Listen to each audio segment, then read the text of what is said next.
Good afternoon, class 7 students. Today is your day 4 of your science class. I hope all of you have completed the notes of the first chapter. And now we will be doing certain very important questions related to the first chapter. So take out your copies, and in today's class, we will be writing down these questions. Okay, let's start. Okay, so the first question is, organisms which prepare food for themselves using simple, naturally available raw materials are referred to as A. Heterotrophs, B. Autotrophs, C. Parasites, or D. Saprophytes. So the answer is, you have studied, it is autotrophs. Autotrophs are organisms that make food themselves from simple substances like water, CO2 in the presence of sunlight, and chlorophyll, that is green plants. Heterotrophs are organisms which cannot make their own food prepared by the plants. And parasites are organisms which live and derive nutrition from another organism called the host. And saprophytes are organisms which obtain nutrition from dead and decaying organic matter. The next question is, you can pause the slides and write the answers. The next question is, in the absence of which of the following will photosynthesis not occur in leaves? A. Guard cells, B. Chlorophyll, C. Vacuole, and D. Space between the cells. So you have studied that chlorophyll is the green pigment present in leaves of plants that absorb sunlight energy to carry out photosynthesis. Full stop. In the absence of chlorophyll, leaves would not be able to capture sunlight energy. Therefore, no photosynthesis can occur. The next question is, pitcher plant traps insects because it is A. a heterotroph, B. grows in soil which lack in nitrogen, C. does not have chlorophyll, or D. has a digestive system like human beings. So all of you have studied that pitcher plants is an insectivorous plant that only grows in soil which do not contain sufficient nitrogen. That is why these plants trap insects by various methods, kill them and digest them to obtain nitrogen compounds for their growth.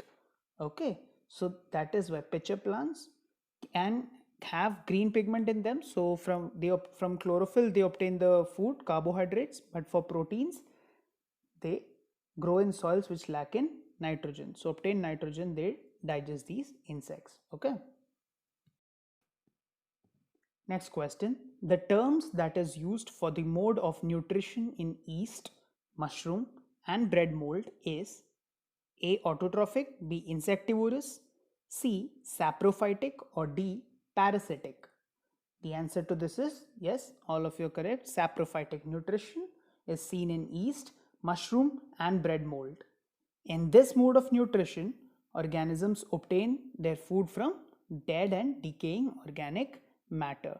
Such organisms are known as saprophytes. Next question is for your leaf one. When we observe the lower surface of a leaf through a magnifying lens, we see numerous small openings. Which of the following is the term given to such openings? A. Stomata, B. Lamina, C. Midrib, or D. Veins. Now the answer is, all of you have studied, stomata are the numerous small openings observed on the lower surface of a leaf. Each of these pores is surrounded by a pair of guard cells. The stomata helps in the exchange of gases.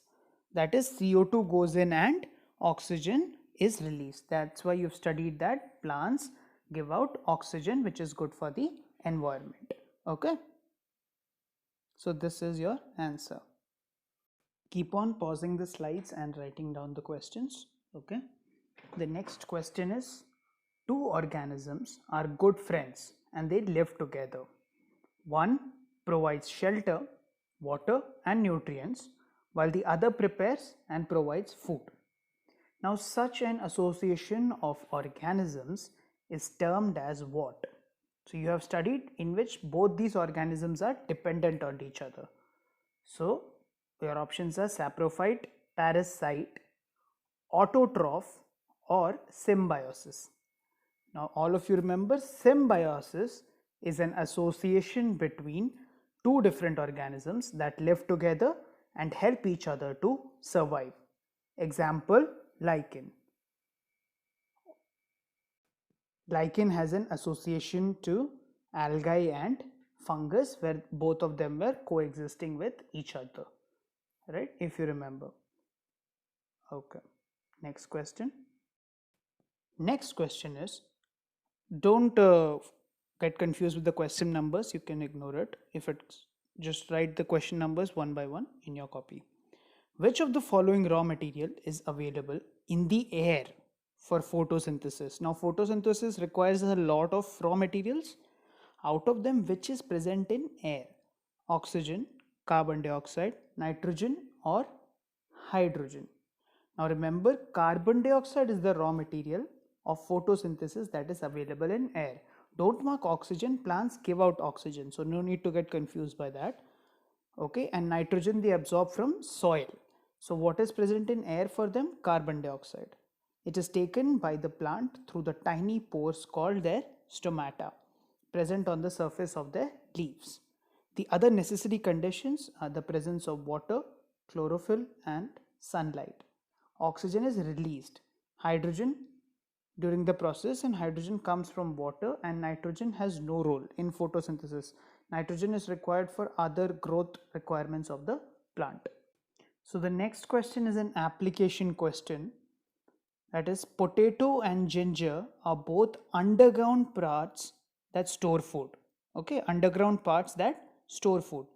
Where is the food prepared in these plants? So potato and ginger, they grow underground, right? So where do you think their food is prepared? So the answer is potato and ginger are roots. So in both these plants, shoot system and leaves are above ground only, the potato plants and ginger plants. So they prepare their food through photosynthesis and then transport it to the underground parts for storage. Now this is a fill in the blank question. This is related to photosynthesis. So for these you need to fill both the blanks. So if this question comes, it will come for 2 marks, okay, for 2 blanks. So the first, photosynthesis requires chlorophyll and a few other raw materials. Add the missing raw materials to the list given below. So water and minerals is given to you. You have to add other raw materials. What else is required? Chlorophyll, water, minerals is given to you. What else do we need? We also need sunlight, and we also need carbon dioxide. So photosynthesis is a process by which green plants make their own food from CO2, that is carbon dioxide, and H2O, that is water, by using sunlight in the presence of chlorophyll. Okay, this 5 requirements you should memorize it thoroughly. Very important question. It will for sure come in your exam from this chapter. Okay. Next question is, it's another application question. A goat eats away all the leaves of a small plant, balsam. However, in a few days, new leaves could be seen sprouting in the plant again. How did the plant survive without the leaves? Answer: the plant of balsam survived on the food stored in the stems and roots.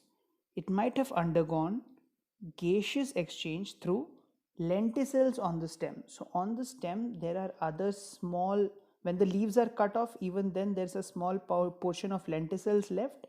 So the plant can survive on that, and then by the time the leaves grow, because all the food that they prepare is stored in their stems and roots.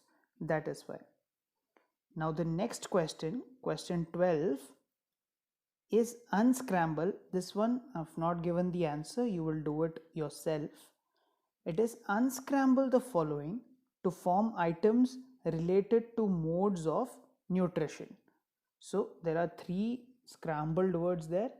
Try and unscramble them. First one is RASPAEIT. Next one is ROPEHYTSAP. And third one is TOROPHAUT. So sit and unscramble these words. All of these words you have studied in your chapter. So I want you to do them in your copy, unscramble them. If you know your chapter, then you will know what these words are. Look at the words and try and do it yourself. I'm not giving you the answer. I will check in your copies when I come to class. Okay.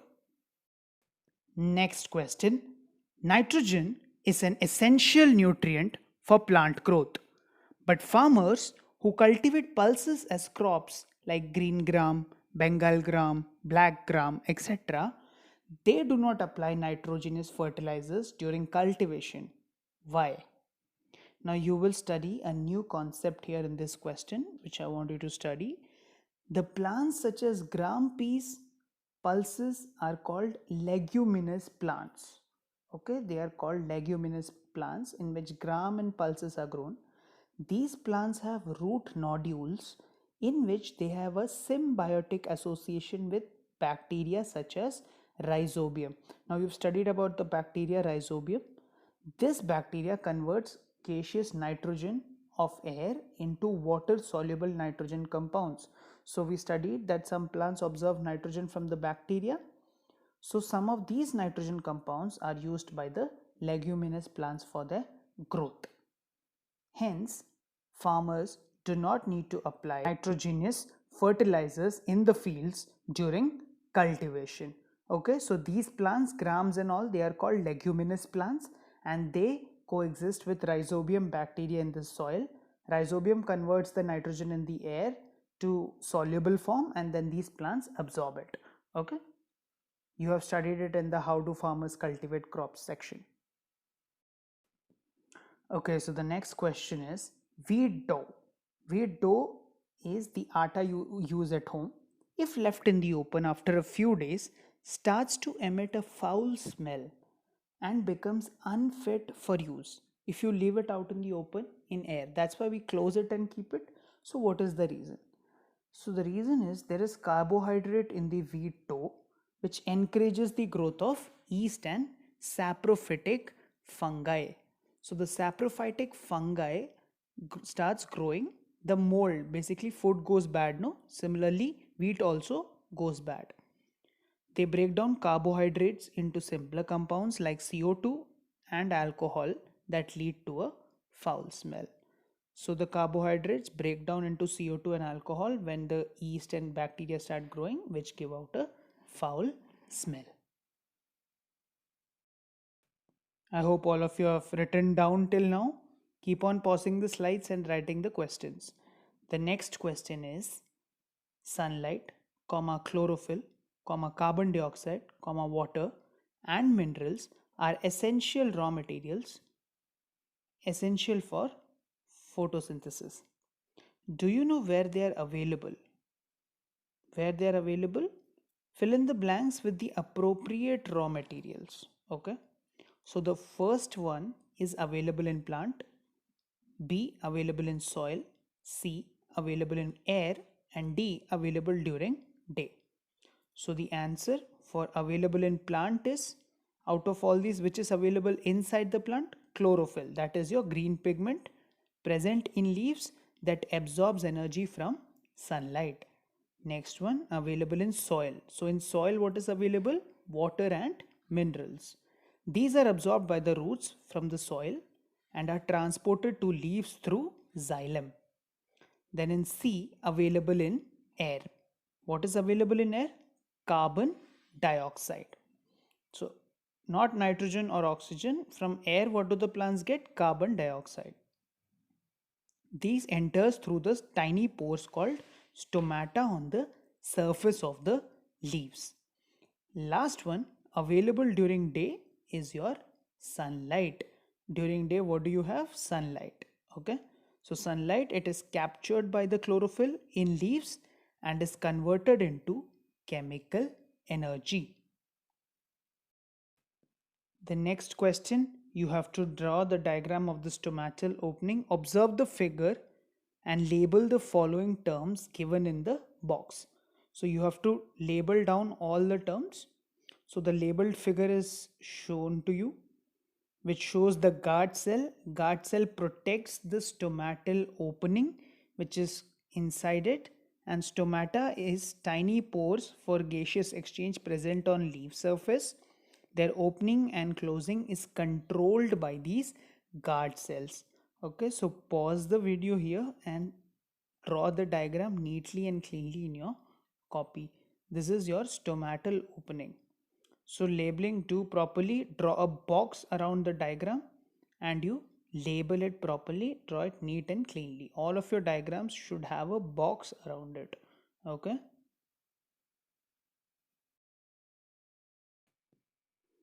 The next question is a match the following question. So for the question, you properly make two columns and then in the answer, you will match them accordingly. Okay. So the question is match the organisms given in column 1 with their mode of nutrition given in column 2. So an organism is given to you and the mode of nutrition that organism possesses is given to you and you have to match them accordingly. The first one is a mango tree. So the mango tree, mushroom, pitcher plant, cuscuta and elephant. This is your column 1, the organisms, and your column 2 is insectivorous plants, heterotroph, third autotroph, fourth saprophyte and fifth parasitic or a parasite. So match them correctly. A mango tree, which one of these would it be? It prepares its own food because it has green leaves. So it becomes an autotroph. Now next one, the mushroom, it grows on dead and decaying organic matter and obtains nutrition from them. So which category does it come under? It comes under saprophyte. Do not confuse it with parasite. Okay. Third one is your pitcher plant. Now how does a pitcher plant survive? It has modified leaves in the shape of a jug or a pitcher that traps insects to obtain the nitrogenous compound. Thus, since it traps insects, it's called an insectivorous plant. The next one is cuscuta. So cuscuta, it does not have any chlorophyll. Therefore, it takes food from the tree on which it climbs and it deprives the host of nutrients. Therefore, it is parasitic. So, what is the major difference between parasite and a symbiotic relationship? You can understand here only. Parasites take food from organism and they deprive the other organism of any nutrients. In a symbiotic relationship, coexistence takes place. Okay. And then the last one is an elephant. Now, an elephant, it cannot make its own food. It is dependent on the plants to give him food. Okay. So the elephant becomes a heterotroph. Why? Because heterotrophs depend on other organisms, other living organisms such as autotrophs for their food. Okay. Let's move on to the last question. So the last question is, it's an application question. Okay, try and understand it. Wild animals like tiger, wolf, lion and leopard, and if you can think of any other wild animals, feel free to write it. These do not eat plants. Okay, does that mean that they can survive without plants? Can you provide a suitable explanation? The question is, you know that tiger, wolf and lion, they eat meat, right? They eat other animals. So can they survive without plants? That is the question. Because they don't eat plants, so they don't need plants. It looks like it, right? But let's see what the answer is. So the answer is animals like tiger, wolf and lion and leopard, this is a new term for you. All of them are carnivorous. So carnivores are different from autotrophs and heterotrophs. Carnivorous plants, even human beings are to some extent carnivorous. Okay, they hunt and eat herbivorous animals like deer, gaur, bison, zebra, giraffe, etc. other herbivorous animals you can think of, which are dependent on plants for food. In the same way, sharks eat smaller fishes, okay, and other animals eat larger animals eat smaller animals for survival. So all of these animals are called carnivorous animals. Okay, so if there are no plants, herbivorous animals will not be able to survive, as they will have no food and would die of starvation. So all these herbivorous plants, that is your deer and zebra and bison, they would die. If they die, this will ultimately affect animals like tiger, wolf, lion, and leopard, which depend on these animals for food. So if herbivorous animals don't survive, then the carnivorous animals will die too. Okay, so they will have nothing to eat and thus would not survive from this. Hence, it can be concluded that all heterotrophs directly or indirectly depend on plants for food and cannot survive plants. So, what have we studied in our first chapter, that is nutrition for plants? We have studied that plants are essential for the growth and living of all kinds of living beings on the earth. And we have learned about how plants synthesize their food through photosynthesis, what all essential elements they require, how do they take in air and water and minerals. They take in air through stomata, chlorophyll absorbs the sunlight, the roots absorb water and minerals, right? Then we studied about heterotrophs. After autotrophs, we studied about heterotrophs and the various kinds of heterotrophs: parasitic, insectivorous, saprophytes, and symbiotic plants. In parasitic plants, you studied that parasites, they survive of another organism and they deprive the host of the nutrients. Then in saprophytic, you studied that fungi and mushroom, they survive on dead and decaying organic matter. Insectivorous plants trap insects for their nitrogen, essential nitrogen based nutrient. And finally, in symbiotic relationship, they coexist and mutually exist with each other. So make sure all of your notes are complete. Okay, so this is your end of chapter 1. From your next class onwards, we will be starting with the new chapter. Okay, so take care. Pause the video at each slide, write down properly, complete your notes, draw your diagrams neatly. Stay healthy. We'll meet you in the next class. Thank you.